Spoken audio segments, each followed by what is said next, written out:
కేటీఆర్ గారు ఎప్పుడేం మాట్లాడుతారో ఆయనకే తెలియాలి. ఇప్పుడు తెలంగాణ వాది తెలంగాణ రాష్ట్ర ఏర్పాటు ఉద్యమాన్ని ఏదైతుందో ఆయన బహిర్గతంగా మద్దతు తెలపడం జరిగింది. కేవలం ఆయన భావాలు వ్యక్తం చేయడం కాదు, ఉద్యమానికి మద్దతు తెలిపిండి. ఆయన ఉద్యమంలో భాగస్వామి అయిందని చెప్పి అంటున్నా. తెలంగాణ రాష్ట్రం ఏర్పాటు కాబడటంలో ఏదైతుందో ఆయనది ఒక విధంగా క్రియాశీల పాత్ర ఉందని చెప్పక తప్పదంటున్నాయి. ఇలా యూరియా అనేది ఏదైతుందో డెఫినెట్లీ ఇట్ ఈస్ రైతుకు అది వాళ్ళ అత్యవసరం కావాల్సినటువంటి ఒక అంశం. వీళ్ళ యూరియా కొరత ఏర్పడటానికి ఎవరు బాధ్యులే? బేసిక్గా కేటీఆర్ గారు అది ఆలోచించాలి. యూరియా కొరత ఏర్పడటానికి ఎవరు బాధ్యులు? Ramagundam fertiliser corporation of India limited, వీళ్ళ fertiliser corporation of India limited Ramagundam 90% of allotment ఉంటుంది.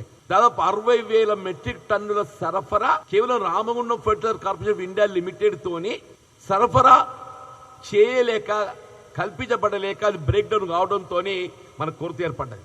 నేనంటలేదు, ఇది స్వయంగా కేంద్ర మంత్రి కిషన్ రెడ్డి గారు పేర్కొన్నారు.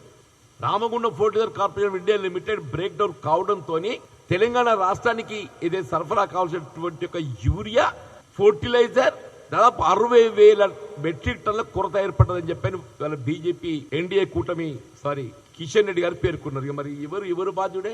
కొరతకి ఎవరు బాధ్యులు ఆలోచించండి దయచేసి.